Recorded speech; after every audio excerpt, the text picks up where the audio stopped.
Vamos a hablar del proceso de la personalización humana. Después de haber hablado anteriormente de la antropogénesis, de su evolución, o con otras palabras, de cómo llegamos a ser humanos, ahora vamos a intentar sacar unas conclusiones. El amor y la unidad, por tanto, los hemos descubierto como dos ejes fundamentales de la experiencia humana, dos experiencias humanas fundamentales, esenciales, que provienen de la relación materno-filial original de todos los seres humanos.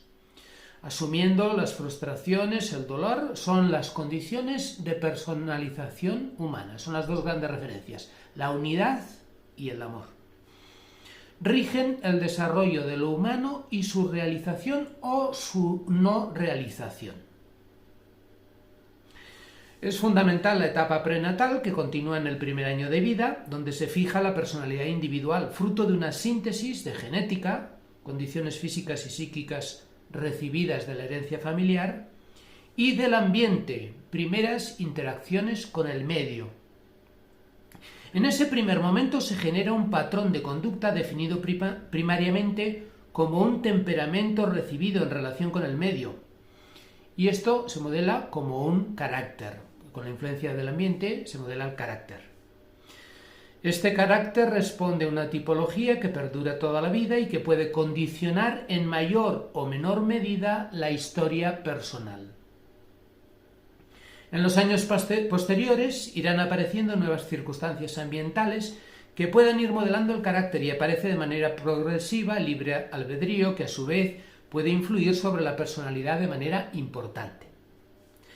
Algunas personas, con el paso del tiempo, pueden desarrollar su modo de ser y de reaccionar en el mundo de diversos modos.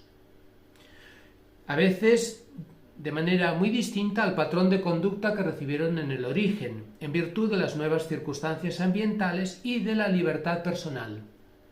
Porque, como decía Ramón y Cajal, el ser humano, si se lo propone, puede ser el escultor de su propio cerebro y, por tanto, de su personalidad. El hombre puede modelar en gran medida su propia personalidad, no es esclavo de sus condicionamientos adquiridos o traumas de la infancia. En cualquier caso, en la etapa final se fijan los elementos fundamentales de toda personalidad humana en torno a estas dos experiencias constitutivas, la unidad y el amor. La unidad es la unión simbiótica que el niño vive con su madre desde el vientre materno. Progresivamente irá descubriendo el nacimiento de la propia subjetividad en la relación de un yo con un tú que se va distanciando de aquel todo inicial. Por otro lado, la sensación del niño se va afinando en torno a dos experiencias que podemos definir como de bienestar y placer o de desagrado o dolor, con diversos grados y matices. En ese camino se van fijando los elementos fundamentales de la personalidad humana que desarrollan el componente genético recibido y preparan respuestas a los estímulos positivos y negativos que se reciben de ese algo exterior a uno mismo. En sus primeras etapas, la personalidad surge de una salida de la unidad en camino hacia la individualidad. La personalización es una salida del todo para descubrir mi yo, distinto y separado, pero que al mismo tiempo necesita ser acogido y amado. A partir de ese momento, la vulnerabilidad va a ser la característica de la existencia humana. Se sale de la plenitud de mis deseos saciados para ir descubriendo un yo insatisfecho, que puede saciar o frustrar sus deseos en la relación con lo que no es uno mismo. Estamos ante un proceso incipiente que dura años y que en algunos casos puede fracasar y generar personalidades enfermizas que no alcancen su objetivo. En ese descubrimiento del yo incipiente es fundamental la experiencia del amor. El amor y la unidad son las experiencias fundamentales en las que surge el ser humano, que acompañan su proceso de personalización. El niño, como feto, nuevo ser humano que se va generando en el vientre de la madre, experimenta una simbiosis, una comunión, con la que se va comunicando a través de los flujos hormonales, el líquido amniótico, escuchando los latidos del corazón, la voz materna. En esta etapa final en el vientre materno, se empiezan a formar las últimas estructuras del cerebro en el lóbulo frontal, que continuarán su proceso de maduración en la niñez e incluso hasta la adolescencia. Durante esta larga etapa continúa el proceso de formación del cerebro, que concluye con los últimos procesos de mielinización de las células nerviosas, al final de la adolescencia. A partir de aquel momento ya queda el cerebro formado definitivamente, aunque continúe recibiendo nuevas informaciones que también lo pueden ir modelando. Es prototípica la experiencia del parto, donde el nuevo ser humano abandona el calor y la seguridad del vientre materno y se encuentra desasistido, vulnerable, inquieto en un medio nuevo y adverso. Las lágrimas del niño le ayudan a iniciar la respiración para adaptarse a un medio que puede parecer hostil y simbolizan el desamparo del ser humano en medio del mundo, que reclama la acogida del tacto materno para recuperar el itinerario de humanización que se ha iniciado, pero que ha de culminar con el paso de los próximos meses e incluso años, mediante las relaciones interpersonales. Impresiona el tiempo prolongado que el ser humano vive en proceso de maduración cerebral, con el desarrollo de algunas características más peculiares de su identidad, relacionadas con el lóbulo frontal y que corresponden a tareas de simbolización y abstracción, previsión de futuro y organización, actuaciones complejas, inhibición de los instintos en favor de actitudes y acciones previsoras más racionales, etc. El ser humano, por tanto, para poder vivir en su salida de la unidad, necesita del amor. Si no lo tiene, muere. Numerosos estudios han confirmado que niños abandonados, pero bien alimentados en un hospicio, entran en un proceso de apatía y al final mueren. El ser humano nace indefenso, pero necesita amor para vivir. El amor empieza a recibirlo en el vientre de la madre y continúa necesitándolo después tanto como el alimento o como la respiración. El niño necesita ser mirado, descubrir la sonrisa de la madre, ser cogido y acariciado. Su desarrollo se colapsa si no recibe estas atenciones. No hay ningún otro ser vivo que necesite tantos cuidados y atenciones como el ser humano, y ello está relacionado con su propia identidad y su capacidad de crecimiento y maduración, que dependen esencialmente de la relación con otras personas. La dimensión relacional no es algo accidental del ser humano, sino esencial. La unidad con otros, la relación personal, el encuentro son elementos fundamentales. De hecho, podemos definir el proceso de maduración humana como una salida de la unidad hacia la identidad personal, en la que el ser humano crece recibiendo amor, para que una vez maduro pueda dar amor. La madurez no sería otra cosa que la capacidad de dar amor sin recibirlo. De hecho, la maternidad y la paternidad se caracterizan por eso. Se ha desarrollado la capacidad de ofrecer un amor incondicional que el ser humano necesita para desarrollarse y que genera en el otro la capacidad para responder, cosa que el recién nacido no tiene. Entendemos aquí el amor como acogida incondicional, cuidado del otro, preocupación por sus necesidades, búsqueda de su bienestar. Estamos aquí ante la característica principal del ser humano, su capacidad de amar, suscitando así amor en los demás y generando vínculos de unidad que se manifiestan de modos muy diversos, pero que establecen las relaciones que fundamentan la existencia de todo ser humano a partir de su dimensión social. Lo propio de los seres vivos es la búsqueda de la supervivencia individual que asegura el futuro de la especie, evidentemente. Eso también lo comparten los seres humanos, pero en ellos aparece una dimensión fundamental amorosa que edifica la construcción social esencial para él. La experiencia de la madurez humana pasa por aprender a salir del bienestar y del placer, enfrentando la frustración y el dolor, que lleva a aceptar y asumir la realidad tal como es, olvidando mis deseos absolutos de autosuficiencia y adaptando mis deseos y necesidades a las circunstancias para poder satisfacerlos en el momento adecuado en un contexto ambiental donde existen otras personas y otras realidades, con circunstancias y necesidades propias. Mi individualidad se armoniza con la realidad y con otras personas. Encuentro la unidad con ellas de otro modo, saliendo de la ilusión de omnipotencia en la que la unidad primigenia me había colocado y descubriendo en el dolor una forma nueva de vivir nuevos vínculos que me unen a otros y que me sitúan de manera adecuada en el medio, en la realidad. Por tanto, distinguimos claramente las tres grandes experiencias en las que se genera la personalización humana: la unidad, el amor y el binomio placer-dolor. La unidad es la experiencia fundamental de la que brota la personalidad humana y a la que tiende de manera inconsciente. Se trata del paraíso perdido, como una satisfacción total de sus necesidades y una plenitud que el corazón del ser humano anhela, aunque no tenga conciencia de ello, y que persigue de múltiples maneras a lo largo de toda su vida. Hemos hablado de la unidad. El amor es la guía fundamental que primero es amor recibido y causa la personalización. Y finalmente es amor ofrecido y es el síntoma de la maduración personal, como testimonio de humanidad auténtica. Y el tercer elemento, el binomio placer-dolor en sus múltiples formas, como signo fundamental de la realidad que satisface o contradice nuestros deseos, cumple o frustra nuestras aspiraciones, amenaza nuestro bienestar.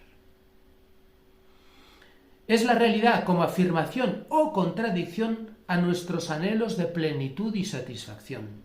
Tanto el placer como el dolor son elementos de gran valor que no pueden eliminarse. La unidad, por tanto, hemos hablado ya de las tres grandes experiencias: la unidad, el amor y el binomio placer-dolor.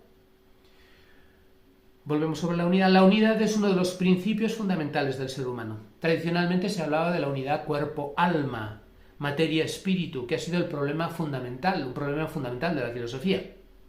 A nivel somático, la unidad se manifiesta en la necesidad de equilibrio y homeostasis que los organismos vivos reclaman, con un equilibrio base cuyas deficiencias conducen a solucionar los déficits ocasionados, el hambre, la sed, etc., y se solucionan recogiendo o buscando los elementos que faltan, hasta alcanzar el equilibrio, la homeostasis.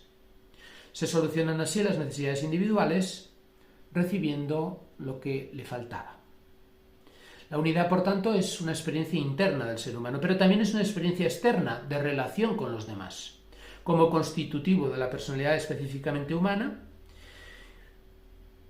y no es posible una realización humana en plenitud fuera de la relación interpersonal. Después de descubrir estos elementos fundamentales, estas experiencias fundamentales del ser humano, descubrimos que no todos los individuos reaccionan a las circunstancias de manera semejante. Existen diferentes patrones de respuesta, patrones de conducta y diferentes modelos de conducta. Las variedades tipológicas o tipos de personalidad expresan estos diferentes tipos de respuesta que el ser humano ofrece en medio del mundo. Pero estas tres experiencias fundamentales están en la base de toda identidad humana. Los traumas infantiles y los tipos de personalidad dependen de cómo gestionamos el paso del todo indiferenciado al ser individual, la creación de los vínculos amorosos, los apegos saludables o enfermizos y la capacidad de enfrentar adversidades de manera satisfactoria.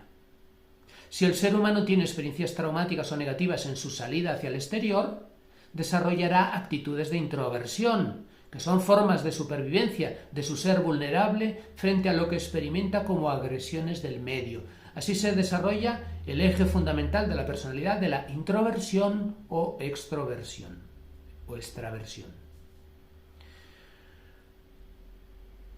Por tanto, además de las diversas experiencias humanas fundamentales o primordiales, la tipología de la personalidad, o sea, las respuestas que los seres humanos individuales dan, se deben a tres elementos: el elemento somático, el elemento emocional y el elemento racional. Tradicionalmente se ha definido al ser humano como una unidad corpóreo-espiritual, donde la racionalidad define la peculiaridad específica. Dado que esta definición se ha mostrado problemática o insuficiente a lo largo de la historia, vamos a centrarnos en una visión del ser humano más unificada con los tres componentes distintos: somático, o sea, físico, emotivo, emocional y racional. En el trasfondo de estas tres grandes dimensiones recordamos elementos que aparecían en las tipologías clásicas de Kresmer, de Selbot, de Jung, pero vamos a hacer una asimilación personal que simplifica a estos autores de psicología y que los asumimos de manera personal. El ser humano, por tanto, tiene tres aspectos fundamentales que, combinados de modos diversos, dan lugar a distintos modos de personalidad. Según influya más un aspecto u otro. Estos tres aspectos son el físico, el emocional o emotivo y el racional. La dimensión somática, corporal, visceral, física, resalta lo biológico-fisiológico. Se rige por el principio del placer y la satisfacción. El cuerpo ha de satisfacer sus necesidades y genera formas de comportamiento conscientes e inconscientes que tienen esa finalidad. El segundo aspecto de lo humano, o la segunda dimensión de lo humano, sería la emocional. La parte emocional y emotiva corresponde a las emociones y sentimientos que acompañan a las percepciones sensitivas, dándoles un significado. Se trata de sentimientos variados. Los más importantes serían el placer, el dolor, el miedo y la ira. Esta dimensión humana, emotiva, está muy relacionada con el establecimiento de relaciones con el medio ambiente y con los demás seres humanos. La dimensión emotiva sentimental se alimenta de todos los contactos con la realidad y con las evocaciones subjetivas que nos aportan, los valores que encontramos en ella.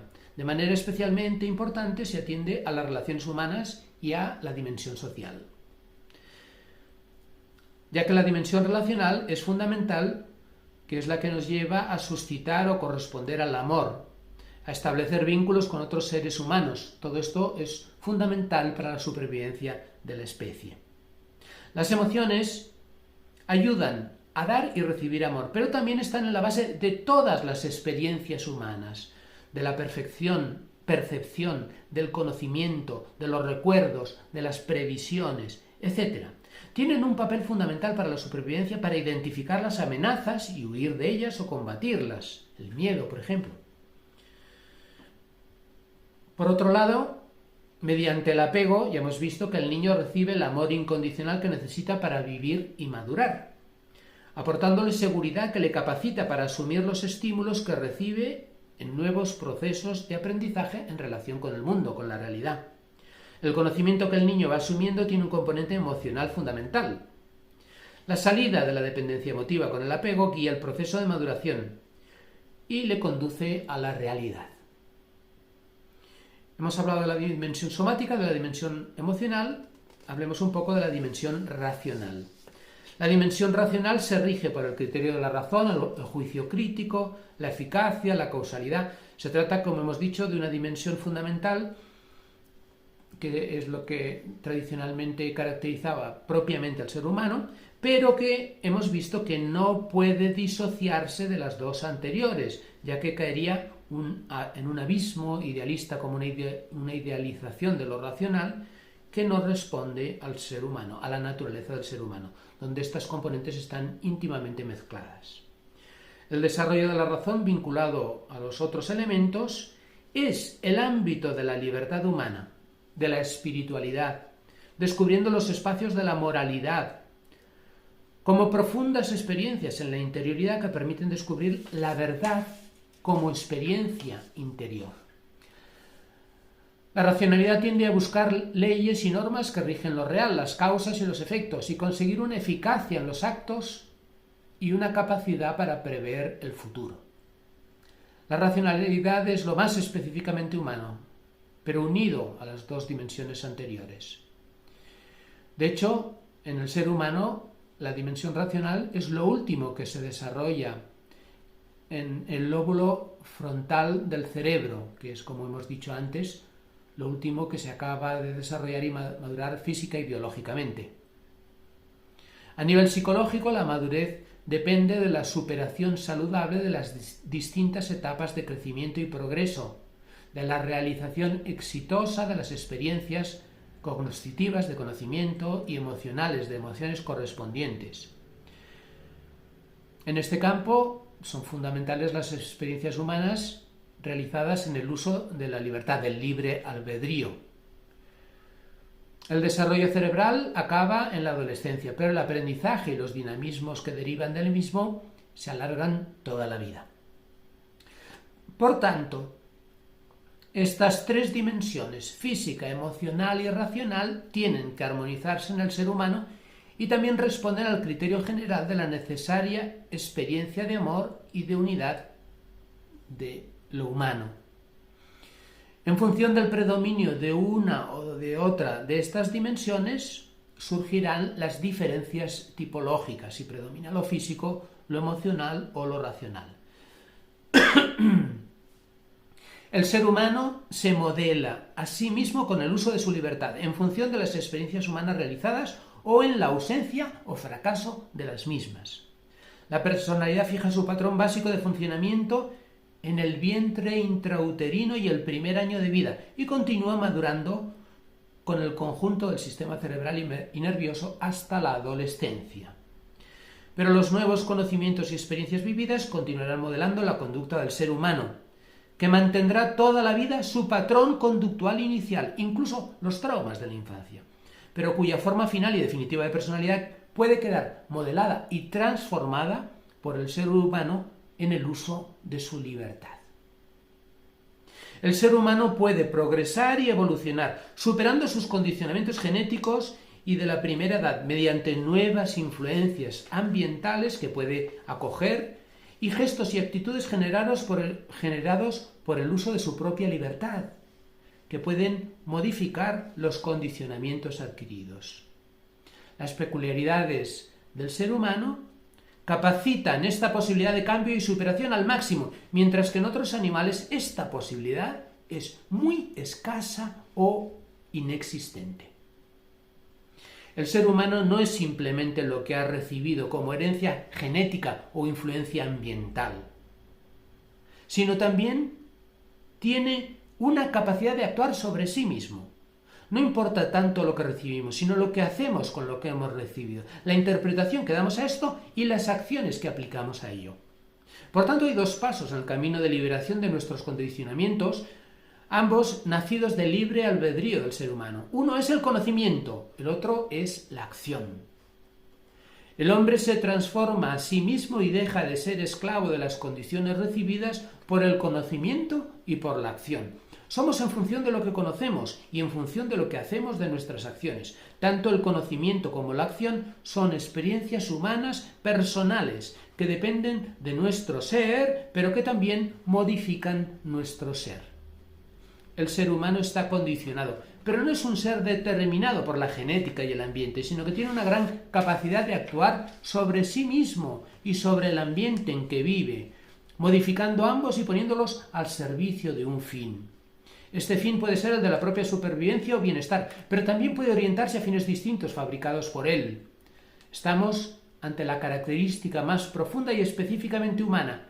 Este es el ámbito de la libertad humana. Recibimos estímulos, tenemos condicionamientos, influencias genéticas, pero también son fundamentales nuestras experiencias personales, conscientes e inconscientes, que van modelando el patrón de personalidad y después la conducta individual y social a lo largo de toda la vida. La neurociencia insiste actualmente en la plasticidad del cerebro humano como núcleo de nuestra conciencia y de nuestro ser. Podemos modificarlo y actuar sobre él. Evidentemente, esto significa al mismo tiempo que el ser humano tiene una gran capacidad de modelarse a sí mismo para bien o para mal, pero también de ser modelado y manipulado por otros. Aquí entra el tema de la conciencia moral, de los valores, de la verdad y de la falsedad, de la manipulación y alienación humanas, y el tema fundamental de la autorrealización humana. Las primeras reacciones del niño frente a los estímulos ambientales entran a formar parte del patrón de personalidad. Más adelante, los nuevos estímulos ambientales, las relaciones humanas y las experiencias desde la propia libertad, continúan influyendo en nuestras conductas y actuaciones, como procesos de aprendizaje que abarcan toda la vida. Nuestra personalidad, con sus conocimientos, recuerdos, conductas, etc., se fija en el cerebro como un conjunto de conexiones nerviosas en las redes neuronales. Las conductas repetidas generan autopistas neuronales y construyen hábitos que revelan nuestra personalidad. Ahí podríamos hablar de vicios y virtudes, que en el cerebro no son nada más que hábitos de conducta que hemos generado y que se reproducen de manera más o menos automática en respuesta a ciertos estímulos. Son corrientes neuronales fijadas en nuestro cerebro. Los vicios o virtudes pueden ser sustituidos por otras corrientes neuronales contrarias, que por su repetición acaban teniendo más fuerza que los anteriores, generando nuevos hábitos, siendo sustituidos por nuevas corrientes neuronales. En ello es fundamental el uso y el fortalecimiento de nuestra voluntad, pero también es fundamental el conocimiento y la inteligencia. El amor o dependencia con algo o con alguien solo puede ser vencido o superado con otro amor mayor. Para mejorar nuestra conducta y evitar vicios que deforman nuestra vida, es necesario descubrir el atractivo de otros elementos, fomentar nuevas conductas y aplicar el uso de nuestra libertad en los gestos y las acciones correspondientes. De este modo se generan nuevas conexiones neuronales que pueden llegar a ser más fuertes que las anteriores, se convierten en nuevos hábitos y las sustituyen, dando forma a una personalidad distinta. Resumiendo, el ser humano es excepcional, si no único, como aquel en quien se realiza de manera eminente su propio ser en relación con los demás. Por lo tanto, un ser diseñado para ser autoconstituido en relación interpersonal. El ser humano es por su propia naturaleza herencia genética, pero también es cristalización de una personalidad mediante la relación y el aprendizaje social. Tradicionalmente se veía al ser humano como una unión de materia y espíritu, de cuerpo y alma racional. Ahora es más adecuado y completo hablar de tres dimensiones de lo humano: lo físico, lo racional y lo emocional, que unidos constituyen el ser humano y en función de una influencia a otra muestran las diferencias tipológicas. Las tipologías o caracteres humanos son el diseño básico, patrón de comportamiento, cristalización de lo genético y lo ambiental en una etapa inicial y primordial de la existencia. Pero la persona puede ir evolucionando a lo largo de toda su vida y actuar de modos diversos, en ocasiones contrarios al patrón recibido, gracias a la plasticidad cerebral.